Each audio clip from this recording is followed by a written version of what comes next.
Okay, so hello everybody. I hope you are well in the midst of this situation, in the midst of this crisis. On this occasion, I am going to briefly explain how power shapes our world in the way how we live together in community. So, power is omnipresent in all fields of society, but there are six main sources of power, such as physical force or violence, wealth or money, state action, social norms, ideas, and number or mass of people. In this presentation, I will only point out three of them. I will start at the top first, how political power operates, then how power operates in human relationships, and finally the individual's power. So let's start with the power of government or state action. This is the use of law to compel people to do or not do certain things. So for a better understanding, I will use the term of biopolitics or biopower developed by Michel Foucault. Biopolitics is a concept which refers to the relationship between politics and life, and its main function is to discuss on forms of governance and modes of subjectifications. This means it takes the administration of life and population to ensure, to sustain, and multiply life for putting this life in order. So, and for specifying controls and regulation as well. This has a positive influence on life because it constitutes a profound transformation of the mechanism of power. But it also has a negative conceptualization because it is also a power whose effects take the form of limitation. In simple terms, is repressive as well. So as Michel Foucault said, biopower is to take life or let live. This was an indispensable element in the development of capitalism, which made possible the insertion of barriers into the machinery of production and the adaptation of population to economic processes. Foucault analyzed how the bourgeoisie held the disciplinary mechanism of power, for example, the prison system, as a technology for the production of docile bodies of core for capitalist work. To put this field into context, so let's analyze this current situation about coronavirus or COVID-19. So leaving aside the conspiracy theories about how this pandemic originally appeared, we are going to focus on political controversies. We are all aware that this virus has serious consequences. It is a deadly virus that affects the respiratory tract of human beings, and it is easily transmissible between humans, which clearly represents a danger to health. So in Colombian context, I'm going to make a question: which would have been the best policy that the government should have implemented from the very beginning of the virus spreading? So if the role of the government is ensuring and sustaining life, as I mentioned earlier, why government didn't specify prevention controls?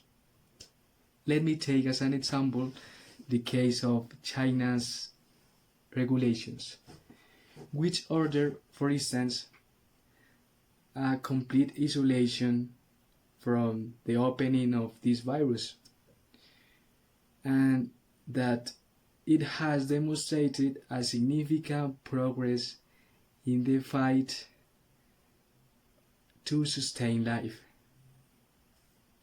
So, as Colombian people, what we can say of them at this time? Our government is concerned about citizens' life or economic issues. As we can't interact in real time, I invite you to make a reflection about this. What do you think about this situation? The second topic the second topic is how power operates in human relationships, or how power is perceived in daily life. So, as this topic is very complex and abstract, I'm going to show you how it works through a comparison chart to make you easier to understand. So, the classic definition of power is understood as a force which is basically legitimate.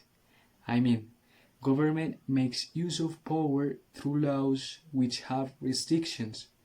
It limits and modifies citizens' actions. It works through a hierarchical organism because it is always heading in one direction, from above to below. It is essentially a dictatorship of one social class over other. It only benefits to a minority, so it is controlled by a state or a social class. But according to Foucault, in his work on the microphysics of power, power is multiple. It means that it's employed in all directions, both from above to below and from below to above. It is mobile and unstable. It means that it is in constant struggle between independent subjects.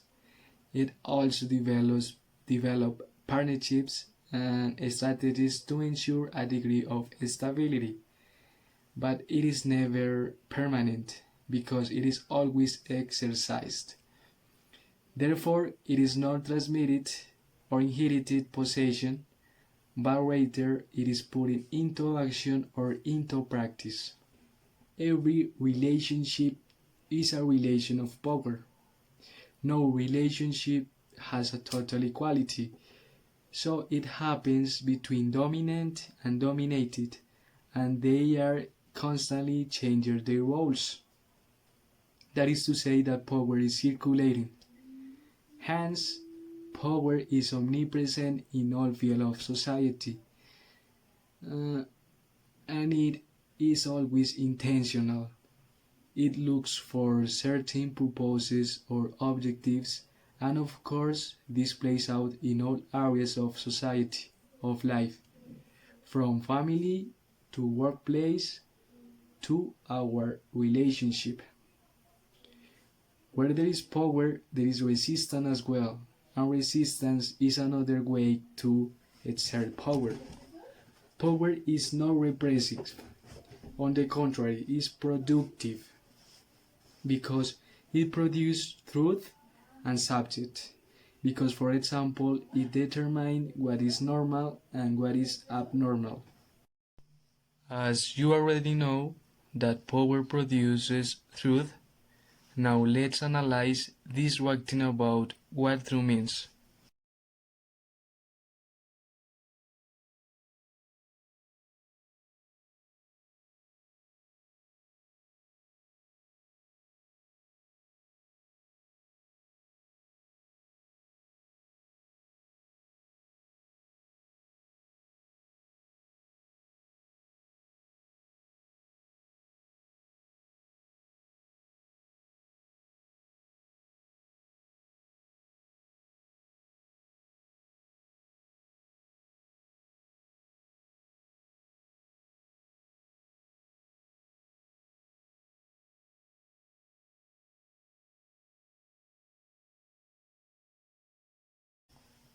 As you can see, it is a very complex definition, so taking into account the teachings of Michel Foucault and this great interpretation made by Friedrich Nietzsche, we could say that truth is an army of metaphors that combats all the time. So now you are going to make your own definition in a sentence using at least a quantifier and a relative clause, answering what does true means. What does true means? To conclude, I am going to talk about the will to power.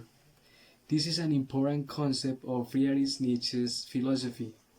This concept begins in relation with the idea of the eternal recurrence. The eternal recurrence refers to a doctrine which leads us to repeat ourselves over and over again.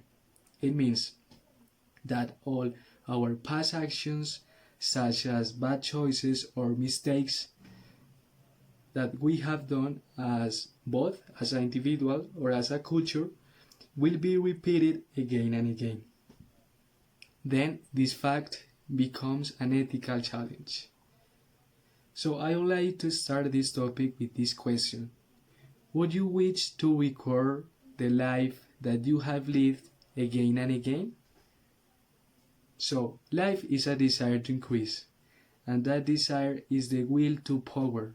The will to power, as Nietzsche conceives, is neither good nor bad. It just refers to the general dynamics of our instincts. Once there is life, there is will to power. Because life is only alive if it is intensified.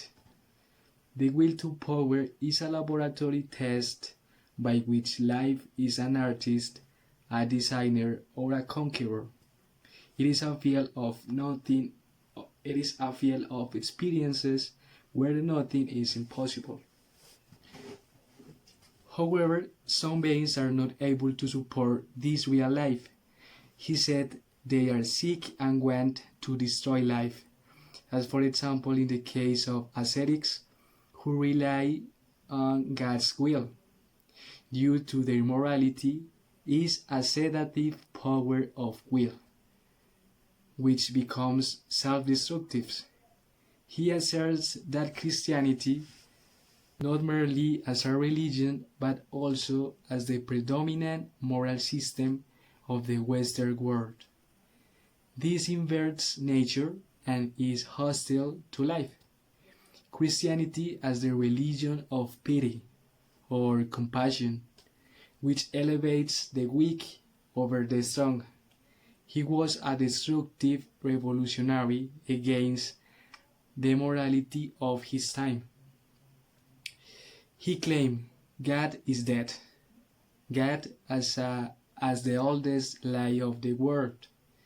Therefore, nothing is true, and everything is allowed. This is freedom, the sovereign individual. So therefore, the sinfulness in man is not an actual fact. The Christian ethic invented the illusions of sin and hell as future rewards and punishment to justify its practices. He concluded that there must be a revision of our conception of what is good and evil, and this involved the destruction of the timid Christian morality, to be able to command, to accept our responsibility for all that is. Man is no longer a spectator in this universe, but is an actor. Man constructs his own morality and becomes the determiner of values. This Lord of the free will is necessarily given the mastery over circumstances, over nature, and over all creature with weaker wills. Nietzsche shows that the will to live is an exhibition and utilization of power. To be strong enough to exist. Nothing is absolutely predetermined. Man is therefore a being of no end and has the responsibility of shaping his conscience. Life is not stable, it is moving toward the front, and only the end stops this progress. Life consists in waiting more by the reason of we don't want what one already has. Life is no longer for survival, because survival is a demonstration of weakness in view of is only to maintain a state. The will to power is to extend or exceed what already is, to achieve something stronger still. It is also a vital force which has not limit to animate human beings and living things. One particular form of will to power is self overcoming, that is directed toward self mastery and self transformation, guided by the principle that your real self lies not deep within you but high above you. As a conclusion, why is important to understand what is power? So, learning how power operates is a key to being effective, being taken seriously, and not being taken advantage of. In a democracy, power is supposed to reside with people, and in a society where power means getting a community to make the choices. I sincerely hope that this video has been useful for your life to understand what power means and how important it is. So then, Sergio is going to explain you one of the most important kinds of society, the power of education. So, thank you so much.